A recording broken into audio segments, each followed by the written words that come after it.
Hey, welcome to Rusty Bow. If you recall, last week the bronzesmith had given me a bar of W2 steel, which is a water quenchable high carbon steel with vanadium and I think some other trace stuff in it. But it's a good steel for making knives, and I turned it into a Tanto. I forged it last week and I put it on the sander this week, and it's ready to go. So now I just have to mud it up, and I got the fire going in there, and we're gonna see how this turns out today. So let's get going on that.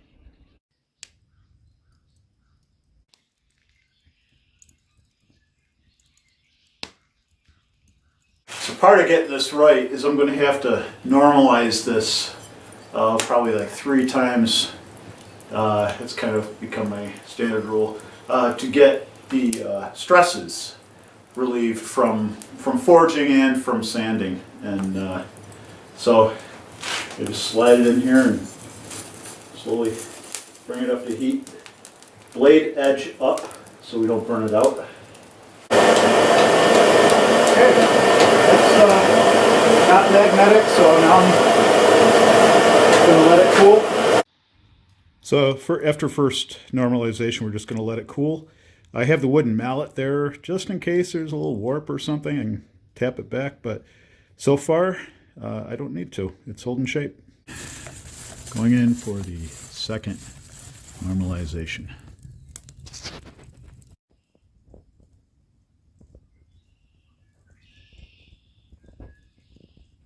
Third, last normalization. Okay, so we are at the final normalization, and we're getting ready for the quench. Now, an interesting thing here is that this is taking a slight curve forward, and I think it's about there that it's done so. So you can rock it and see some light, and that's from the normalizing. So it'll be interesting to see if this takes a proper curve at quenching. Oh, that reminds me, I gotta get some beer today. Okay, so as you can see, I've added the lines. I've done the clay, but I've added the lines to the edge, and hopefully that should help prevent cracking. So let's find out. Okay, so I'm going to take this now and I'm going to dry out the clay.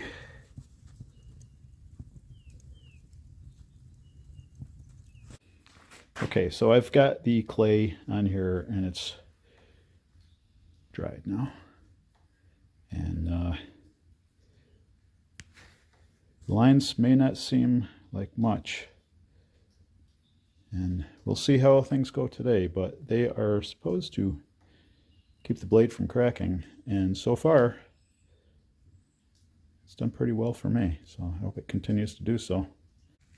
Okay, this is for the quench. We're going to just kind of nestle that in there for now.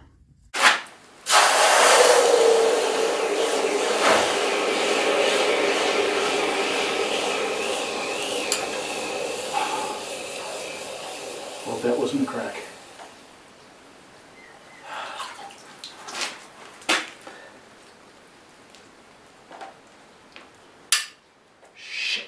Yep, correct.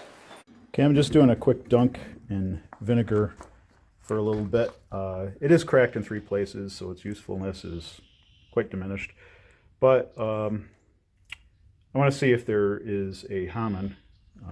That would be nice to know. Okay, this part is never easy, but it's got to be done.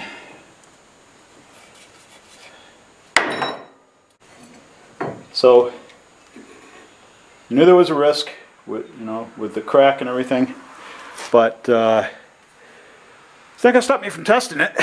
Let's do a test. Let's do it with this shard here.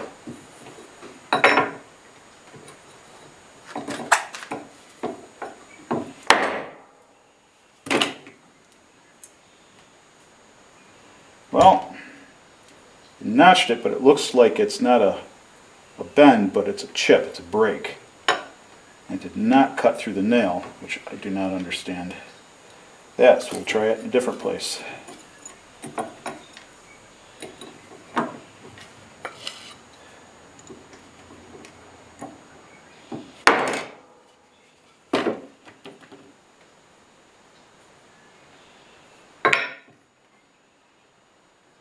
Okay, that cut through, and appears that the blade is okay. Because I cut there, you can see a little bit of shiny on that, but that actually cut through. So, yeah, so, oh my God, look at that, right? So the test, my first attempt to cut the nail ended up in the break along a crack line. Okay, not totally shocked. My second attempt with using the shard, actually that was my third attempt using the shard, because my first attempt using the shard, it chipped out a piece, and that's a chip, not a bend. So, so I know the edge is hard, and I tried it again in a different place, and I cut through the nail.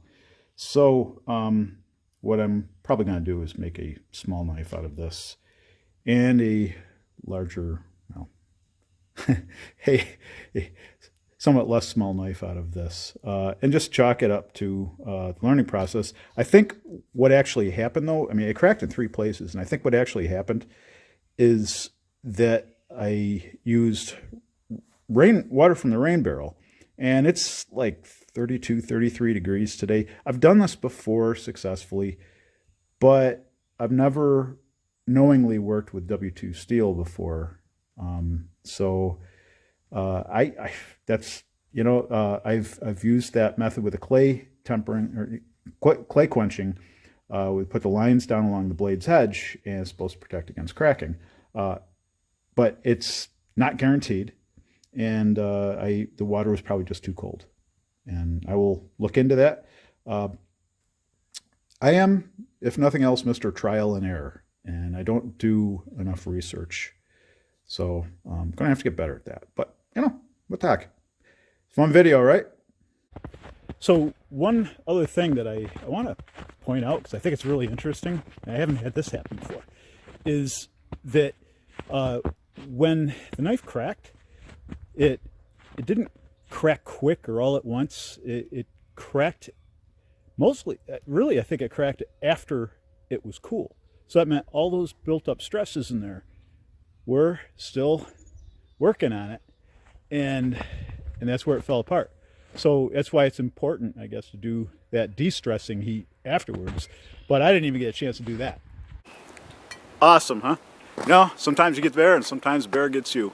After 3 normalizations and taking precautions against cracking with the clay mixture, it still cracked in 3 places, and it warped a little bit, and I'm really not sure why, other than probably the water was too cold, because I took it straight out of my rain barrel, and it's in the, you know, it's like 32, 33 degrees this morning. I've done that before successfully, but, you know, I've also never knowingly worked with W2 steel before. So, okay, there's a learning experience for me. So, it did cut through a nail after some trial and error, and as I said earlier, I am nothing if not Mr. Trial and Error, and I'm going to have to put some extra effort into doing my research. But, you know, it was a learning experience, and, you know, maybe I'll leave it as it is, or maybe I'll make a small knife and a little bit less small knife. I don't know. We'll see. But I did get a Haman, and that's cool. That's something with the W2, by using something that I know exactly what it is. You know, it's much easier to tell that. So, so at any rate, you know, I think I'm just going to have an extra beer later because of this. That's okay. Hope you all had a good week, and I'll see you on the other side of this one, and we'll do something fun next week. So, stay well, be good.